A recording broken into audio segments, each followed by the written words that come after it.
The distress signal came through the Deep Space Monitoring Station at exactly 14:32 Galactic Standard Time. Lieutenant Sarah Chen was on her third cup of coffee when the emergency klaxons started blaring throughout the Earth Defense Force Command Center. The massive holographic display flickered to life, showing a three-dimensional map of the local galaxy cluster. "What do we have?" Admiral Marcus Rodriguez asked as he strode into the command center, his boots echoing against the metal floor. "Sir, we're receiving a universal distress signal from the Kepler 442 system," Chen reported, her fingers dancing across the holographic interface. "The signal is broadcasting on all known frequencies using the Galactic Emergency Protocol." Rodriguez frowned. The Galactic Emergency Protocol was something that had been established decades ago when humanity first made contact with alien civilizations. It was meant to be used only in the most desperate situations, when entire worlds faced extinction. "Who's sending it?" he asked. "The Zephyrian Coalition, sir. According to the signal, they're under attack by something called the Void Swarm. They're requesting immediate military assistance from any available forces in the sector." Rodriguez studied the star map. The Kepler 442 system was roughly 47 light-years from Earth. In the old days, that would have been an impossible distance to cross quickly enough to matter. But humanity had made significant advances in their jump drive technology over the past 50 years. "Sir," another officer called out from across the room. "We're receiving additional transmissions from other species in the area. The Crystalline Collective, the methane breathers of Titan Prime, even the Synthetic Consciousness Network. They're all saying the same thing: they don't have the military capability to respond." "What about the Galactic Council?" Rodriguez asked. "The Council fleet is tied up in a border dispute 3 sectors away. They estimate it would take them 6 months to redeploy." Rodriguez felt a familiar weight settle on his shoulders. 6 months was far too long for any rescue operation. If the Zephyrians were truly under attack by some kind of swarm, they'd be extinct long before help arrived. "Sir," Chen spoke up again, "there's something else. The Zephyrians have specifically mentioned that they're facing complete orbital bombardment. Their planetary defense grid has been compromised, and they estimate they have maybe 72 hours before their primary cities are destroyed." The Admiral walked over to the main display and examined the tactical readout. The Zephyrian Coalition controlled 3 planets in their home system, with a combined population of nearly 8 billion souls. They were known throughout the galaxy as peaceful traders and scholars, not warriors. "What do we have available for immediate deployment?" Rodriguez asked his tactical officer. Commander James Park stepped forward with a data pad. "Sir, we have the 3rd Battle Fleet currently on exercises near the Proxima system. That's Admiral Chen's group, the battleships Indomitable, Vengeance, and Retribution, along with 12 heavy cruisers, 24 destroyers, and 8 carrier ships with full fighter complements." "How long to reach Kepler 442? "With our latest jump drives, approximately 18 hours, sir." Rodriguez considered this. 18 hours was cutting it close, but it was their only realistic option.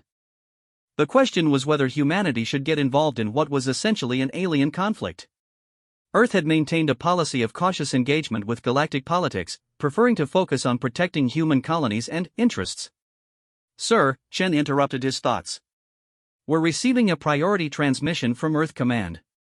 The holographic display shifted to show the stern face of Fleet Admiral Catherine Hayes, the highest-ranking officer in the Earth Defense Force. "Admiral Rodriguez," Hayes began without preamble, "I trust you're aware of the situation developing in Kepler 442? "Yes, ma'am. We're currently assessing our response options." "The situation has changed," Hayes continued. "Intelligence reports suggest that this void swarm isn't just targeting the Zephyrians randomly. They appear to be moving in a pattern that will eventually bring them into human space. The Zephyrian system is basically the first domino in a line that leads directly to our outer colonies." Rodriguez felt his blood run cold. If this swarm was moving toward human space, then responding to the SOS wasn't just about helping aliens, it was about protecting humanity's future. "What are your orders, ma'am?" "Deploy the 3rd Battle Fleet immediately. I'm also authorizing the use of our experimental weapons systems. Whatever this void swarm is, they're about to learn what happens when they threaten humanity's friends." The transmission ended, leaving the command center in tense silence. Rodriguez turned to his communications officer. "Get me Admiral Chan on the Indomitable immediately." Tell her to prepare for an emergency jump to Kepler 442. Full combat deployment, authorization level Alpha Red. Sir, Park spoke up, should we inform the Galactic Council of our intentions? Rodriguez smiled grimly. We'll send them a message after we've dealt with the situation. Sometimes it's better to ask for forgiveness than permission. As the command center burst into activity, Rodriguez couldn't help but feel a sense of pride mixed with concern. Humanity had come a long way since their first contact with alien civilizations. They'd gone from being viewed as primitive newcomers to becoming one of the most technologically advanced species in the local galaxy cluster.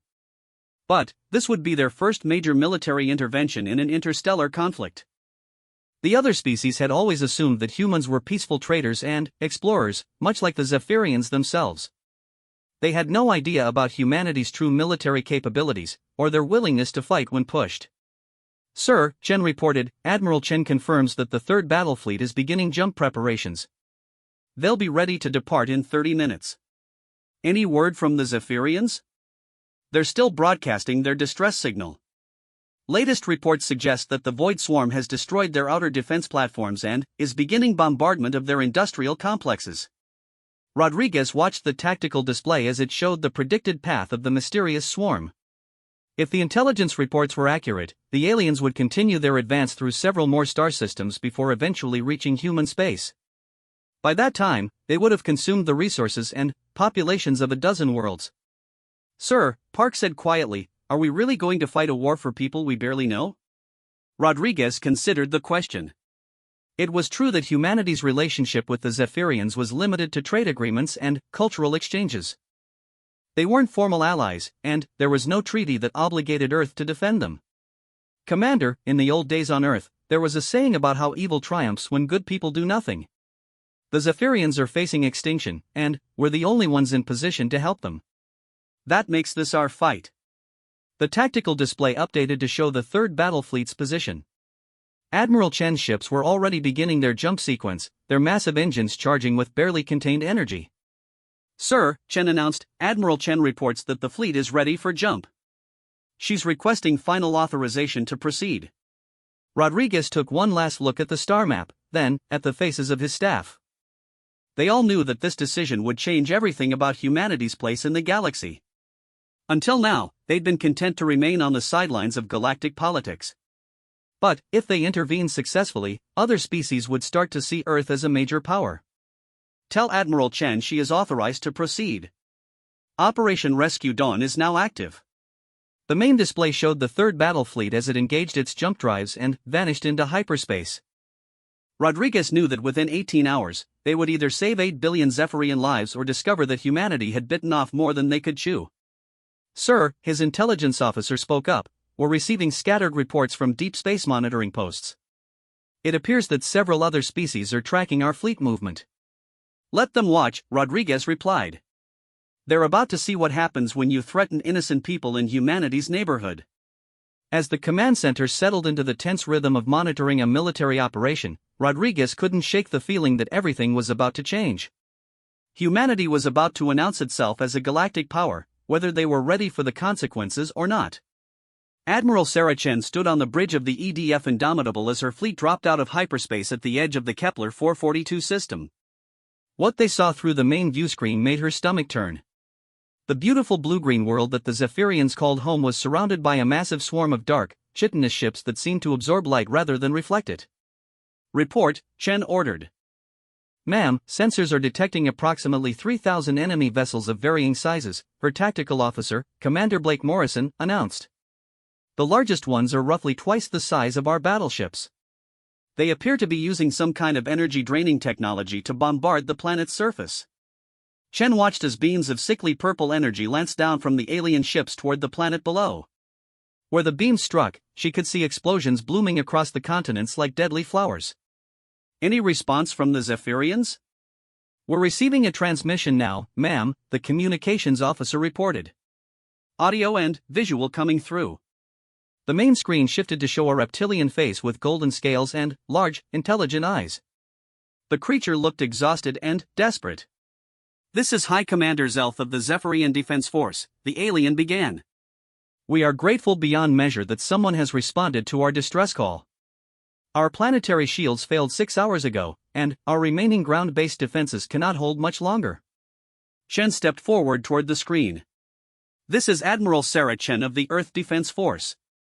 We're here to help. Can you give us a tactical assessment of the enemy? Zelfa's expression showed surprise at the mention of Earth, but he quickly focused on the immediate crisis. The Void Swarm appeared 3 days ago without warning. They ignore all attempts at communication and seem intent on complete destruction of our civilization. Their ships are heavily armored and appear to be organic rather than mechanical. Organic? Chen asked, exchanging glances with her science officer. Yes, Admiral. Our scans suggest that the vessels are actually living creatures of some kind, possibly engineered for warfare. They consume energy and matter from whatever they attack, growing larger and stronger. Chen felt a chill run down her spine. If these things could grow stronger by consuming their enemies, then this wasn't just a military assault, it was a feeding frenzy. High Commander, we need you to pull back any remaining forces to defensive positions around your population centers. We're going to engage the swarm. Zelfa's eyes widened. Admiral, with respect, you have perhaps 50 ships. The enemy numbers in the thousands. This is suicide. Chen smiled grimly. High Commander, you're about to learn something about humanity that most of the galaxy doesn't know yet. We don't just fight wars, we win them. She cut the transmission and turned to her fleet communications officer. Send the signal to all ships. Operation Rescue Dawn is now active. All vessels, combat formation Alpha 7. Carriers, launch all fighters. This is not a drill. The space around the Indomitable came alive as the human fleet deployed for battle. The massive carrier ships opened their flight bays, releasing swarms of sleek fighters that moved with deadly precision. The battleships and heavy cruisers formed a protective formation around the carriers while the destroyers spread out to provide screening action. Ma'am, Morrison reported, the enemy is responding to our presence. Approximately 800 ships are breaking off from the planetary bombardment and moving to intercept us. Good, Chen replied. That's 800 fewer ships attacking innocent civilians. All vessels, engage at maximum range. Let's see what these things are really made of. The EDF ships opened fire simultaneously, and space lit up with brilliant beams of energy and streams of kinetic projectiles. The human weapons struck the lead elements of the Void Swarm with devastating effect, vaporizing dozens of the smaller creatures instantly. But Chen watched in concern as the larger organisms seemed to absorb the energy from the attacks, their dark hulls glowing with a sick purple light. They're adapting to our weapons, ma'am, the science officer reported. Energy absorption is increasing with each hit. Then, we stop feeding them, Chen decided. All ships, switch to kinetic weapons only. No energy beams until further notice. The human fleet adjusted their tactics, focusing on railgun attacks and missile strikes. The solid projectiles tore through the enemy formations, and Chen was satisfied to see that the creatures couldn't absorb the kinetic impact the same way they handled energy weapons. Ma'am, enemy contact in 30 seconds, Morrison announced. Chen gripped the armrest of her command chair as the Void Swarm closed the distance. Up close, the creatures were even more terrifying than she had imagined. They moved through space like living nightmares, their surfaces writhing and pulsing with bioluminescent patterns. All ships, evasive maneuvers. Don't let them get close enough to drain our power systems. The space battle that followed was unlike anything in recorded galactic history. The human ships moved with precision and discipline, their captains demonstrating the tactical flexibility that had made Earth's military feared among those who knew about it. They used their superior speed and maneuverability to stay ahead of the larger creatures while concentrating fire on the smaller ones. But the Void Swarm had numbers on their side, and they fought with the mindless hunger of predators. Several human destroyers found themselves surrounded and had to fight their way out of swarms of the smaller creatures. Ma'am, the communications officer called out, we're receiving a transmission from the Zephyrian Planetary Defense Center. High Commander Zelf wants to speak with you. Put him through, Chen ordered while watching her tactical display. Zelfa's face appeared on the screen again, but this time his expression was one of amazement rather than desperation. Admiral Chen, our sensors are showing impossible readings from your battle. You're actually winning against the Void Swarm. How is this possible? Chen ducked as the Indomitable shook from a near miss. High Commander, humans have been fighting wars for our entire evolutionary history. We've had to learn how to defeat enemies that were bigger, stronger, and more numerous than us. This is just another day at the office. But, Admiral, the Galactic Council's military analyst said that the Void Swarm was unstoppable. They consume everything in their path and grow stronger with each victory. That's their mistake, Chen replied. They're thinking like prey instead of predators. We're not here to survive this fight, we're here to end it. As if to emphasize her point, one of the human carriers launched a spread of experimental quantum torpedoes that tore through a cluster of enemy organisms, leaving nothing but dissipating energy. Ma'am, Morrison reported, enemy forces are beginning to retreat toward the planet. It looks like they're trying to use the Zephyrian population as shields. Chen's expression hardened. Like hell they are. All ships, pursue and engage. Do not let them reach those cities. The human fleet surged forward, their engines pushed to maximum output. The fighters took the lead, darting between the larger enemy organisms and targeting their propulsion systems with surgical precision. Admiral, the science officer called out, I'm detecting something interesting about the enemy formation. The larger organisms appear to be controlling the smaller ones through some kind of biological network. If we could disrupt the control nodes. Identify the command creatures and transmit targeting data to all ships, Chun ordered. We cut off the head, maybe the body will follow. The human fleet concentrated their fire on the largest void swarm organisms, and Chen watched with satisfaction as the smaller creatures began to lose coordination when their controllers were destroyed. Ma'am, communications reported, we're receiving transmissions from other ships in the area. It appears that word of our battle has spread throughout the local systems. What kind of transmissions? Species from a dozen different worlds, ma'am. They're all asking the same question, who are these humans, and where did they learn to fight like this? Chen smiled as she watched the enemy forces continue to fall back in disarray. The Void Swarm had probably never encountered an opponent that not only refused to be consumed, but actively hunted them in return. Ma'am, we're receiving a priority message from the lead enemy organism, the communications officer announced with surprise. They're trying to communicate? Yes, ma'am.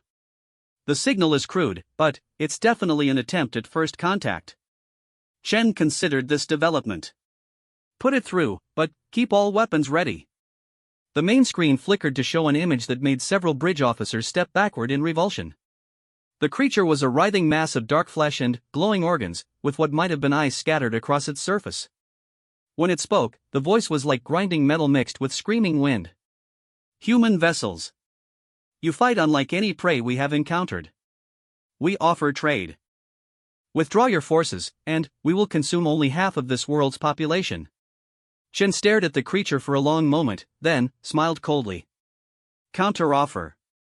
You withdraw your forces immediately and never return to this system, and we'll let some of you live long enough to spread the word about what happens when you threaten our friends.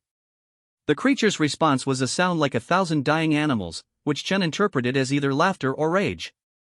You are few. We are legion. You cannot destroy us all.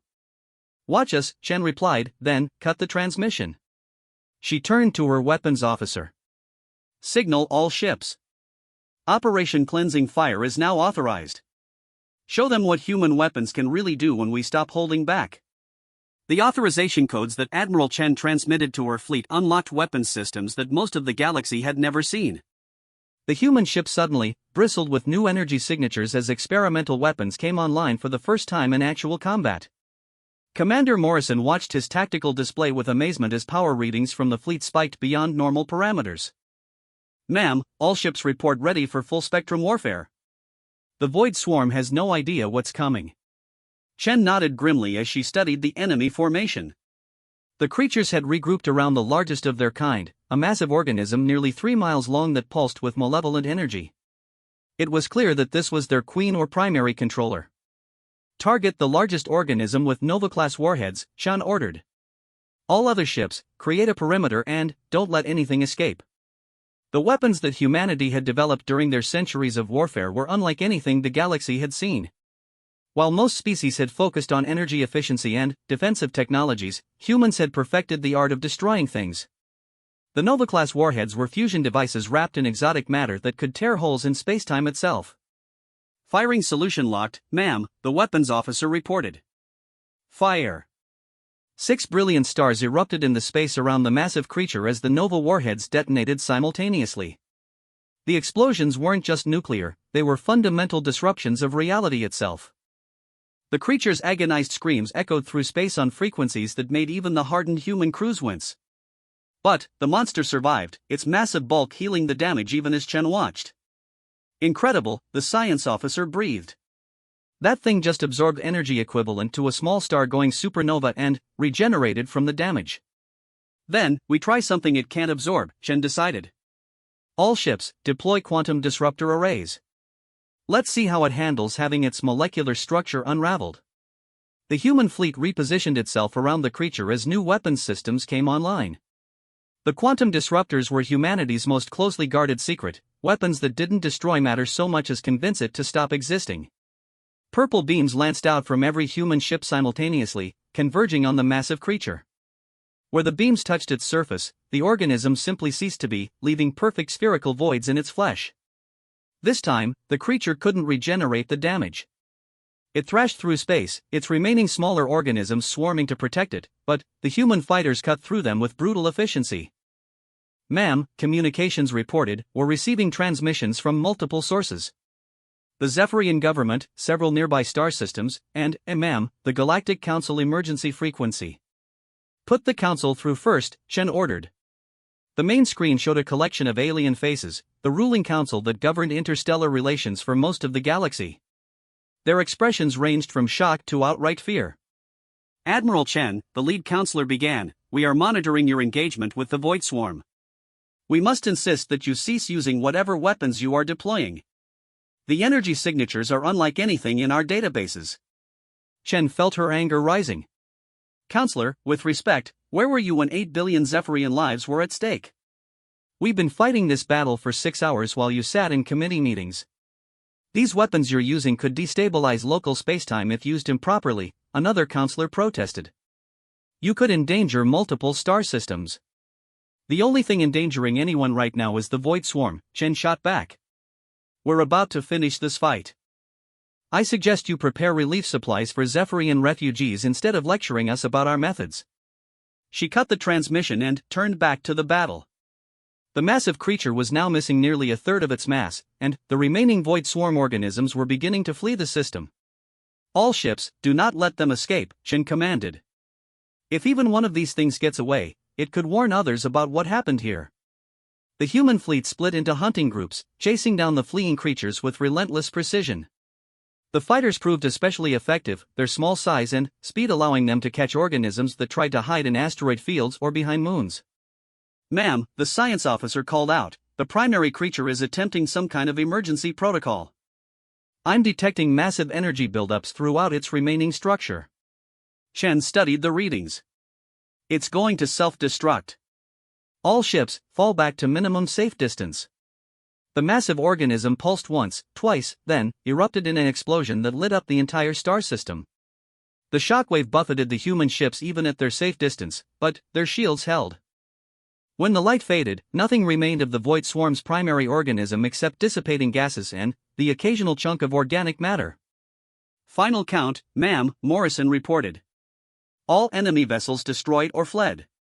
We have confirmed kills on approximately 2,800 organisms, including their primary command structure. Chen allowed herself a moment of satisfaction before turning to communications. Get me High Commander Zelf. The Zephyrian leader appeared on screen, his golden scales now bright with what Chen had learned was their equivalent of tears of joy. Admiral Chen, there are no words in any language to express our gratitude. You have saved our entire civilization. It's what neighbors do for each other, High Commander. How are your people? Casualties are heavy in the outer cities, but the population centers survive thanks to your intervention. Our preliminary estimates suggest you saved over 7 billion lives today. Chen nodded. We'll leave medical supplies and repair equipment before we go. If these creatures have any friends out there, you'll want to upgrade your defenses. Admiral, Zelf said carefully, the galaxy is going to want to know who you are. Humanity has just demonstrated military capabilities that exceed anything in Council records. How do we explain this? Chen considered the question. Tell them the truth, High Commander. Tell them that when evil threatens innocent people, humanity doesn't ask permission to do what's right. We just do it. Over the next several hours, the human fleet worked with Zephyrian rescue teams to coordinate relief efforts. The extent of the damage was sobering. Entire cities had been reduced to slag, and millions of civilians needed immediate medical attention. But what struck the human crews most was the attitude of the Zephyrian survivors. Instead of despair, they showed remarkable resilience and gratitude. Everywhere the humans went, they were greeted as heroes and liberators. Ma'am, communications reported, we're receiving a transmission from Earth Command. Fleet Admiral Hayes appeared on the main screen, her expression unreadable. Admiral Chen, preliminary reports suggest that your mission was successful, but the political ramifications are still developing. Half the galaxy is calling us saviors, and the other half is demanding explanations for our military capabilities. Ma'am, we did what was necessary to protect innocent lives. No apologies needed. Hayes smiled slightly. None expected, Admiral. But you should know that 7 different species have formally requested defense treaties with Earth in the past 4 hours. It seems that word of human military prowess has spread quickly. Chen looked at the tactical display showing her fleet's positions around the wounded Zephyrian world. What are our orders, ma'am? Complete your humanitarian assistance and return home. But, Admiral, this changes everything. Humanity is no longer going to be able to maintain a low profile in galactic politics. We've just announced ourselves as a major power whether we wanted to or not. After the transmission ended, Chen stood on her bridge looking out at the stars. In the distance, she could see Zephyrian rescue ships moving between the debris fields, searching for survivors and salvaging what they could. Ma'am, Morrison said quietly, do you think we did the right thing? Chen thought about the billions of lives they had saved, about the families that would be reunited because humanity had chosen to act rather than stand aside. Commander, someone once said that evil triumphs when good people do nothing. Today, humanity proved that we're not willing to do nothing when innocent people need help. But, the other species, ma'am. They're afraid of us now. Chen nodded. Maybe that's not entirely a bad thing. Fear can prevent wars just as effectively as friendship. The important thing is that when the next crisis comes, they'll know they can count on humanity to stand up and fight. As the human fleet prepared for the journey home, messages of gratitude continued to pour in from across the galaxy. The Crystalline Collective offered exclusive trade agreements. The methane breathers promised technological exchanges. Even species that had previously shown little interest in human contact were suddenly eager to establish diplomatic relations. But the message that meant the most came from High Commander Zelf himself, transmitted on a personal channel to Admiral Chen. Admiral, our children will grow up in a galaxy where they know that when darkness threatens, there are beings of light willing to stand against it. You have given us more than our lives back, you have given us hope for the future. Chen smiled as she composed her reply. High Commander, humanity learned long ago that the universe can be a dangerous place. But it's also taught us that sometimes the best way to ensure your own survival is to stand up for others who can't stand up for themselves. As the Earth fleet jumped into hyperspace for the journey home, they left behind more than just grateful allies. They had fundamentally changed the balance of power in the galaxy, announcing that humanity was no longer content to sit on the sidelines while evil flourished. The message spread from world to world, carried by every species that monitored deep space communications. When innocent people sent out a call for help, Earth's battle armada had answered. And, when they arrived, they didn't just fight, they won. The galaxy would never look at humanity the same way again. And, perhaps more importantly, the next time someone threatened the innocent, they would have to consider whether they were prepared to face the wrath of the species that had turned warfare into an art form. The universal SOS had been answered, and the galaxy was a safer place because of it.